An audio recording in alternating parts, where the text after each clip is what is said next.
Hey guys, this is Adnan And this is Tanzila. and welcome to the channel. So in today's video, we are here to talk about brand building on LinkedIn, and we hope that it helps out some of you out there, especially at a time like right now. As we know, LinkedIn is a critical part of the digital space when it comes to recruiters and decision makers looking for the best candidates, the best leads out there. So we hope this video is useful for some of you out there. So many people are saying that LinkedIn is in its golden years, similar to how Facebook was in 2012, with the rise of LinkedIn influencers and really the amount of engagement and reach you can get with LinkedIn. As a new user to LinkedIn and somebody who doesn't post as frequently, it can seem daunting to put yourself out there and share your posts and your thoughts and be vulnerable on social media. And it may also seem that the market is so saturated and inundated with so much content with influencers that have so much more experience than you. But I encourage you to take this thought into account, where no one has experienced exactly what you have and hasn't derived the same perspective from it. You have your unique voice and your unique experiences to back you up, and you can really build your own niche based on that. Really do encourage you to, have that, take that into account when contemplating whether to take on this branding journey. So we realized that brand building on LinkedIn as a topic is very expansive and comprehensive, and it covers a lot of subtopical areas as well. So we decided to split things into two parts, two videos if you will. In this first video, we will talk primarily about content and how you can leverage content to the best of your abilities to really drive that visibility for your profile and get yourself noticed by key decision makers and recruiters. So there are a number of ways you can go about this. The first point that I would highlight for your benefit is publishing, posting, curating as many articles, as many blogs, as many opinion pieces as you can. So taking me for example, I tend to blog quite a bit on LinkedIn as well as Medium.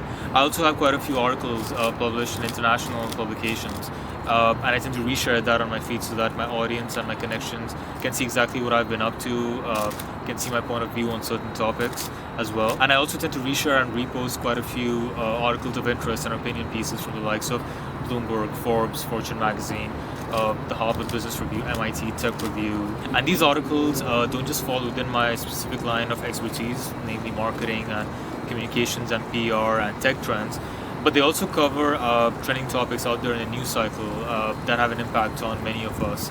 For example, 5G, geopolitics, stock market, trade, the future of work, the future of talent, recruiting, leadership, innovation, strategy, and so forth. And one thing I would highlight at this juncture is that when you are resharing or reposting an article or even something on someone else's LinkedIn page or someone else's post, make sure you kind of front end that with your own opinion as well. It's always good to add that initial bit of text or add a small caption, because that further drives up traction, drives up engagement, and drives up visibility for your own feed and for that piece in specific. So you've heard Adnan talk about a lot of different forms of content, and so in terms of when we're talking about engagement, the type of content that gets the most engagement are the short form, small posts on LinkedIn that come as status updates. The LinkedIn algorithm seems to favor that, so make sure in your arsenal you are posting short form posts. But here's the case for the articles. For those articles that are long form, they're indexed on Google, Bing, and those search engines, which will actually help you reach audiences outside of LinkedIn, right? Those short form posts only reside inside LinkedIn, where the article you'll be able to be found by a broader audience. My suggestion would be to have those articles and post those, but you can also repurpose that content into short form posts. So let's say, for example, your article has 4 paragraphs. You can take each paragraph and make them more digestible and have like a message out of those that you can post as those short form posts. And then at the end of that post, pose a question to your audience. When you add those questions, it generates engagement. So that's one way where you can repurpose those long form articles and not discredit that work you have, and then use that to pump out several other forms of content, be that the short form post or building that out into a video, or even like a social media graphic or question that you can use from that. Videos are another often overlooked form of content that you should look to leverage as well. Whether you're resharing videos or creating your own videos, such as this one, Videos go a long way in driving traction and engagement on LinkedIn. In fact, many studies have shown that video is a dominant form of content across social media platforms, whether it's LinkedIn, whether it's Facebook, whether it's Instagram, whether it's Snapchat. And videos are slated to occupy a more prominent position when it comes to social content in the years to come.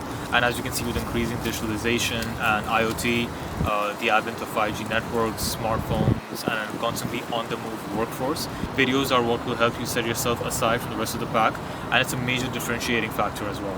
And just one point about like videos is just ensure that they are shorter than I would say 5 to 10 minutes, just because attention spans on these social media sites are short and a lot of people do want instant gratification, so make sure you do get to your point and get to your point quickly. I would say the best way to approach it is to put yourself in the mind of your audience member, or just put yourself in the mind of a viewer. People are constantly scrolling on their feeds. As Sam's mentioned, they want instant gratification. If they can't find their key takeaways or the main point of the video within the first 30 seconds, and I can attest to this firsthand because I've seen this myself when we do marketing for our company, they just move on. And everyone's scrambling for share of voice, and if you really want to grab those eyeballs, you want to get that share of voice, you want to get people's attention, you need to get to the crux of the matter as soon as possible. So aim for short, digestible videos that can be turned around very quickly. And another point to that is you can also put the best part or the juiciest part of the video in the front of the video, so people are sort of working backwards to figure out exactly how you landed there, and that's one way to hook your viewers as well. Another component of your LinkedIn profile that you might be overlooking, and which I notice many people don't really utilize to its fullest potential, is the featured content section of your profile.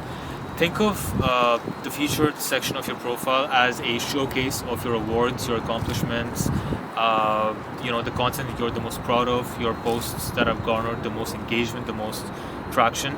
This is something about LinkedIn that allows you to put your best foot forward when it comes to making an impression. For example, when someone lands on your profile, they'll scroll downwards, they'll see your featured section up front. So they'll see your picture, they'll see your summary, then they'll see your featured section, which can be an amalgamation of your posts, your articles, any awards, any mentions by other people on LinkedIn featuring you.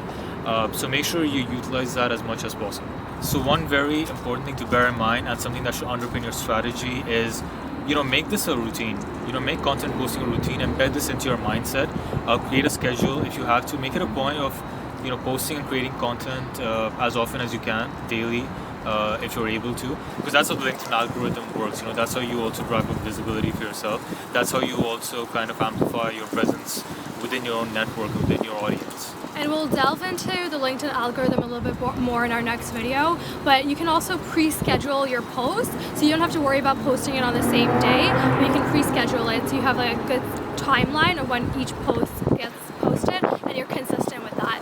While we speak about consistency, I just wanted to highlight this point of relevance as well. So make sure the articles you're posting and the posts you're resharing and the ones you're writing, they all are relevant to your industry, or they all have sort of an objective you're trying to portray when you're reposting them. So you can think about the voice you want to reflect.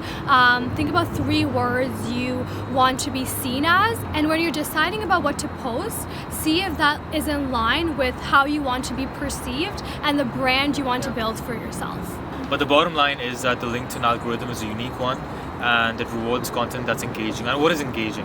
What constitutes compelling content? Well, end of the day, it's content that educates, that informs, that's eye-opening, that's insightful, that provokes a conversation and gets a dialogue going between you and those following you on that network. And of course, when you're talking about engagement and promoting engagement, make sure you do respond back to your comments and re-engage with your followers as well. And so to conclude, thank you so much for watching. And if you derived any value from that, we would love to know. So please sound off in the comments below, right down below there. And as always, if you like our content, feel free to subscribe to us. We do post videos every week, and we will see you in the next one.